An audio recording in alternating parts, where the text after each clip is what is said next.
सांख्यिकी का ऑब्जेक्टिव जानेंगे, ठीक है। स्टैटिक्स ये आपके 14 अध्याय होता है ना। तो चलिए हम लोग इसका पहला सवाल देखते हैं। क्या माध्यक का 3 गुना और माध्य के 2 गुने का अंतर ना। देखिए माध्यक का कितना गुना, 3 गुना, और अंतर है कितना, किसका, 2 गुना माध्य का ना, बराबर क्या होता है, बहुलक हो जाता है। क्या होता है, बहुलक, ठीक है ना। इसका सही आंसर क्या हो जाएगा, सी माध्य। चलिए अगला सवाल पर चलते हैं। दूसरा नंबर कह रहा है 5, 3, 7, 6, 4, 2 और 1 की माध्यक। तो क्या निकालना है आपको, माध्य। अवर्गीकृत का माध्य कैसे निकालते हैं, जो भी आपका आंकड़ा दिया उनको बढ़ते क्रम या घटते क्रम में क्या करना है, लिखना है, और उनके बीच वाला को निकालना है। तो इनको आपको क्या करना होगा, बढ़ते या घटते क्रम में लिखना होगा। ये अत्र तत्र लिखा होगा। तो सर चलिए सबसे छोटा मान क्या है, 1 लिख देंगे। उसके बाद क्या है, 2, उसके बाद 3 लिखेंगे, उसके बाद 4 लिखेंगे, 5 लिखेंगे और 7 ना, 7 ही है। तो माध्यक मतलब होता है बीच का, बीच वाला मान ना। तो देखिए है कितना, 1, 2, 3, 4, 5, 6, 7 है। तो 3 इधर कर दीजिए, 3 इधर, माध्यक क्या हो जाएगा, 4। तो इसका सही आंसर क्या हो जाएगा, सही आंसर सी नंबर होगा ना। बात समझ में आया। चलिए हम लोग माध्यिक का निकालेंगे। चलिए 3 नंबर में 2, 3, 0, 3, 2, 6 का बहुलक क्या होगा। बहुलक आपको जो आंकड़ा दिया हुआ ना, उसमें जो सबसे ज्यादा बार आया उसे वो क्या कहते हैं, बहुलक। तो इसमें देखिए सबसे ज्यादा बार कौन है, 3 के बार, और दूसरा भी देखिए कोई है 2 बार, 2 भी 2 बार है और 3 भी 2 बार है। अगर 1 3 ही 2 बार रहता तब तो हम 3 ले लेते, लेकिन यहाँ 2 की संख्या भी उतने हैं, 3 की संख्या भी उतने। उस स्थिति में क्या करेंगे, हम दोनों का माध्य निकालेंगे। क्या करेंगे, देखिए 2 और 3 ये दोनों की बहुलता है ना, तो दोनों का माध्य निकालेंगे ना। तो 3 2 कितना होगा, 5 बटे, भागा दीजिएगा तो 2.5।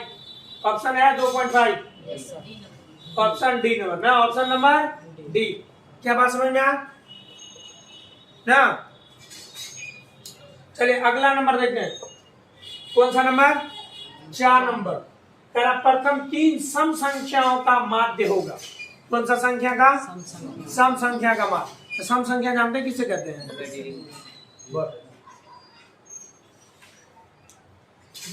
सम संख्या किसे कहते हैं, जिसमें 2 से पूरा पूरा ना। तो के को बाबू, के को 3 ना, प्रथम 3। तो पहला क्या होता है, 2 + 4 + 6, 3 ही लेना था हमको, और इसका क्या निकालना है, माध्य। तो कितने संख्या को आप जोड़ रहे हैं, तो बटा क्या करेंगे,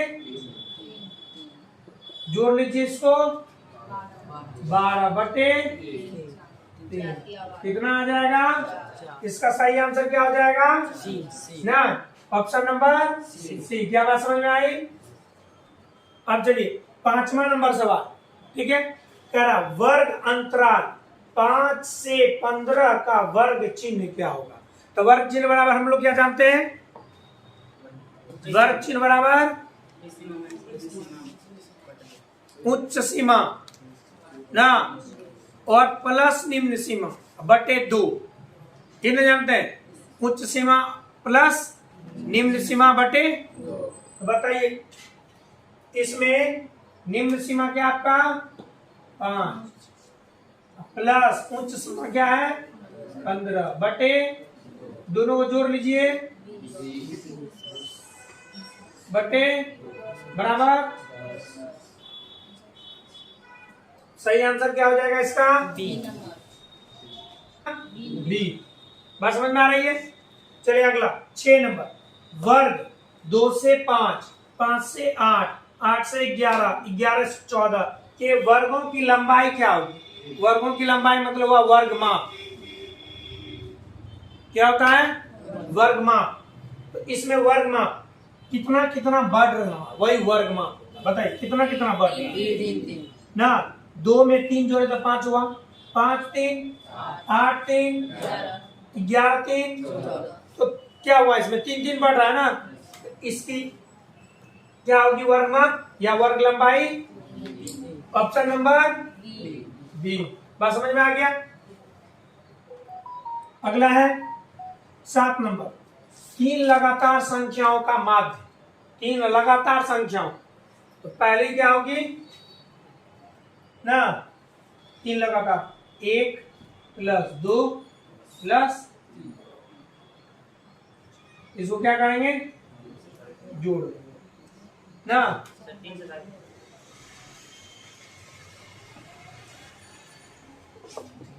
तीनों को जोड़िए, 6 बटे कैंसिल हो गए 2। या देखिए सवाल में मिस कर रहा, प्रथम 3 होना चाहिए। ठीक है, प्रथम 3 लगातार, प्रथम नहीं लगा है, 3 लगातार। ऐसे अगर इस यहाँ थोड़ा सा मिस हो गया है ना, अगर 3 लगातार तो कौन सा 3 लगातार? 21 22 23 30 31 32, कौन सा ना, तो यहाँ आना चाहिए प्रथम 3 लगातार, तब वो सही है। ठीक है, तो चलिए प्रथम 3 लगातार संख्याओं का माध्य ना, तो कितना आया है? 2। Option number C. अगला चलते हैं 3 8 नंबर कह रहा है।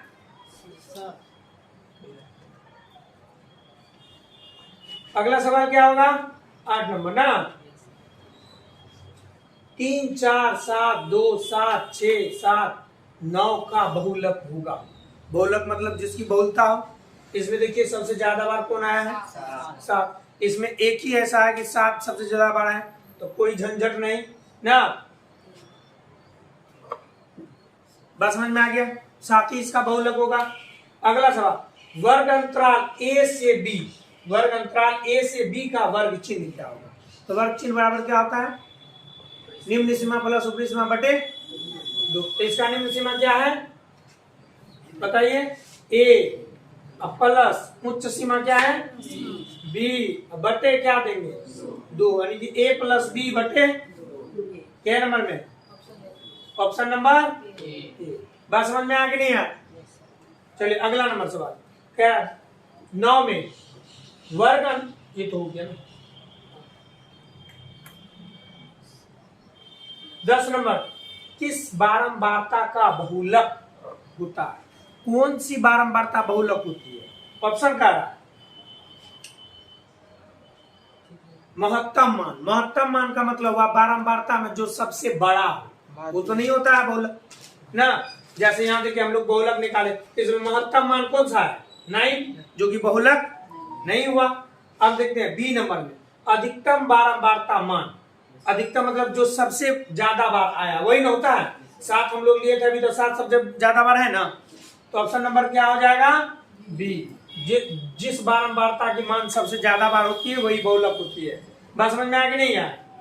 चलिए 11 में चलते हैं, निम्नलिखित में कौन सही है? निम्नलिखित में कौन सही है ना। यही क्वेश्चन आपको दूसरे तरीका से पूछ दिया है ना। यहाँ हम लोग जाने थे कि माध्यक के 3 गुना में से किसको घटाया जाएगा? माध्य के 2 गुना को। तो हमें क्या मिलेगा? क्या मिल रहा था? माध्यक के 3 गुना में से माध्य का 2 गुना घटाने से क्या प्राप्त होता है? बहुलक। तो देखिए उस तरह का ऑप्शन कहाँ है? देखिए ना, बहुलक बराबर 3 माध्य माइनस 2 ना, 3 माध्यक माइनस 2 माध्य, यही होगा आंसर बी नंबर। समझ में आई? चलिए चलते हैं हम लोग आगे। चलिए अब अगला सवाल हमारे पास ना,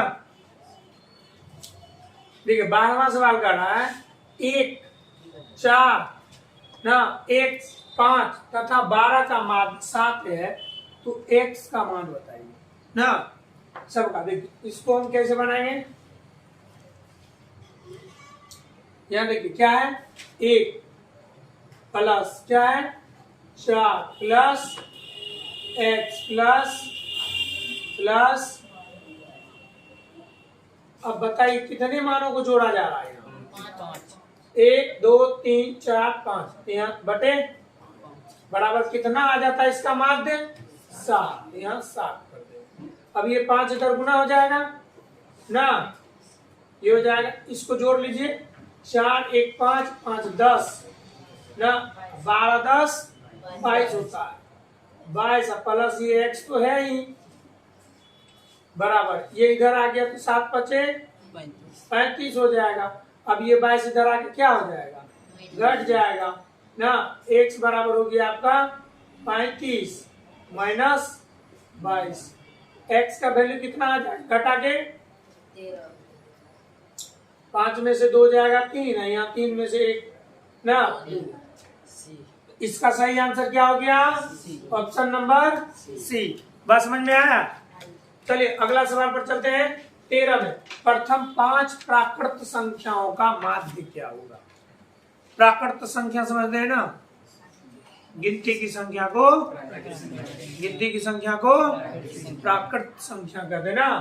के को लेना है 5, वो भी कितना? प्रथम लेना है। बस समझ में आया? चलते हैं। ये क्या नंबर का सवाल बनाए थे हम लोग? 12 का सवाल। अब किस पर चलेंगे हम लोग? 13 पर ना। ये प्रथम प्राकृत संख्या है, गिनती की संख्या। तो गिनती कहाँ शुरू करते हैं हम लोग? 1 से। बहुत बढ़िया। 1 प्लस 2 प्लस 3 प्लस 4 प्लस, कितने संख्या को जोड़ रहे हैं आप? 1 2 3 4 5। समझ में आ गया? इस सबको जोड़ देना है। 2 1 3 3 6 ना हुआ? 6 4 10 5 बटे कैंसिल हो गया, क्या आ गया? 3। इसका सही आंसर क्या हो जाएगा?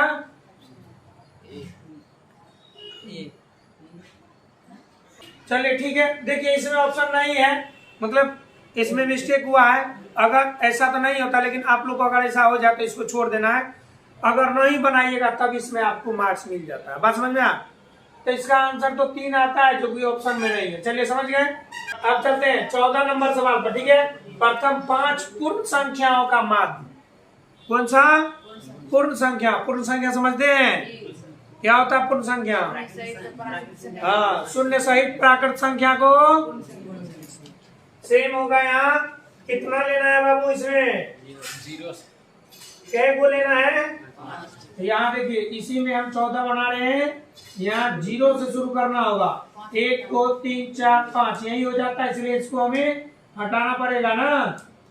चलिए अब इसको जोड़िए। ये हो गया 1 प्लस 2 3 हो गया, 3 3 6 4 10 बटे 5 कैंसिल कर दिए 2। इसका सही आंसर क्या हो जाएगा? ऑप्शन नंबर 14 में है ना हम लोग। ऑप्शन नंबर, ठीक है। अब चलेंगे सवाल नंबर 15 पर। किसी संख्या नहीं, यदि किसी बंटन का माध्य और माध्य क्रमशः दिया हुआ, माध्य कितना दिया हुआ बाबू? 4.6 माध्य दिया, माध्य कितना दिया हुआ है ना। तो बहुलक ज्ञात करें। तो बहुलक बराबर अभी तुरंत पढ़े थे, क्या होता है? बहुलक बराबर 3 माध्यक माइनस 2 माध्य। तो बताइए 3 माध्यक कितना है? बाद वाला है ना, तो यहाँ बाद वाला कितना है बाबू? 4.8 माइनस क्या हो जाएगा? 2 गुना माध्य कितना है? 4.6 कितना हो जाएगा? 8 किया 24 का 4 हासिल, 4 से 12 दूं कितना हो गया? 14 हो गया। यहाँ एक अंक बाद क्या करेंगे हम लोग? दशमलव। यहाँ हो जाएगा 6 दूना 12 का 2 हासिल, 4 दूना 8 1 ना। घटा लीजिए इसको, क्या हो जाएगा? 2 हो जाएगा। यहाँ 14 से 9 गया, कितना हो जाएगा आपका आंसर? 5.2। कितना हो गया 5.2। Option number C. चलते हैं नंबर 16 पर। यदि n सम संख्या हो तो माध्यक किस फ्रैक्शन, जब सम संख्या होता है ना बाबू, सम संख्या रहने पर तो इसमें जो है जब n आपका सम संख्या होता है तब n/2 में और n/2 प्लस 1 में फ्रैक्शन का औसत, ये होता है आपका सही आंसर ना, सी नंबर। बस समझ में आया? जब n सम संख्या हो, नंबर सम संख्या हो, जैसे चलते हैं हम लोग एक सवाल लेते हैं, इस पर देखिए कोई फ्रैक्शन दिया हुआ 1 2 3 4, इसमें कितना नंबर दिया हुआ है 4। n सम है कि विषम है, सम संख्या हुआ, तो इसमें जो माध्य होगा ना बाबू, ये दोनों का योग करके 2 से भागा देंगे, अगर ये दोनों का औसत, बस समझ में यही करा n/2 वे और n/2 प्लस 1 ना वे, ये दोनों हुआ, इनका औसत निकालना, अर्थात सही आंसर क्या हो जाएगा सी। चलते 17 पर। यदि n विषम हो ना, n विषम हो तो माध्य किस फ्रैक्शन में, n विषम संख्या है ना, तो n विषम संख्या है तो इसमें क्या हो जाएगा, इसका सही आंसर हो जाएगा n, ये n+1/2 है ना, n+1/2 माध्य होता। चलिए ठीक है, आज का क्लास इतना ही।